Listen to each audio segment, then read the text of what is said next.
Chicken Care Care, Panlasing Pinoy.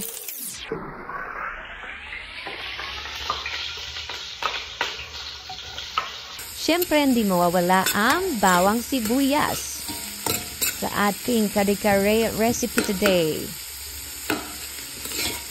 Hayaan lang po natin na magisa ng maayos ang sibuyas. Ayan, ilagay ko na po ang aking manok. Iprito ng konti hanggang maging golden brown.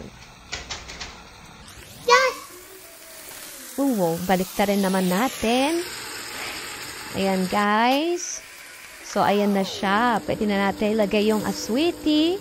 Pwede po tayong gumamit ng aswiti powder or aswiti. Ayan, nailagay ko na po yung sauce dyan. Hindi ko na naipakita. Napakalit ko naman. Siyempre, hindi mawawala ang peanut butter. Yan ang, magpapasarap ng ating kare-kare. Nakita niyo naman guys kung ilang scoop ang nilagay ko. Smuha.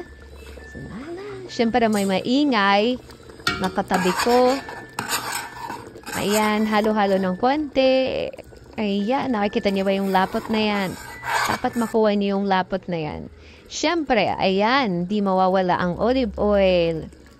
Nilagyan ko ng sesame seed pala guys kasi wala akong fresh peanut. At yung talong, nailagay ko na din. Pwede rin po tayo maglagay ng mga sitaw, pechay. Ayan, o diba? Ang sarap guys. Meron na tayong lunch and dinner. Thank you guys for watching.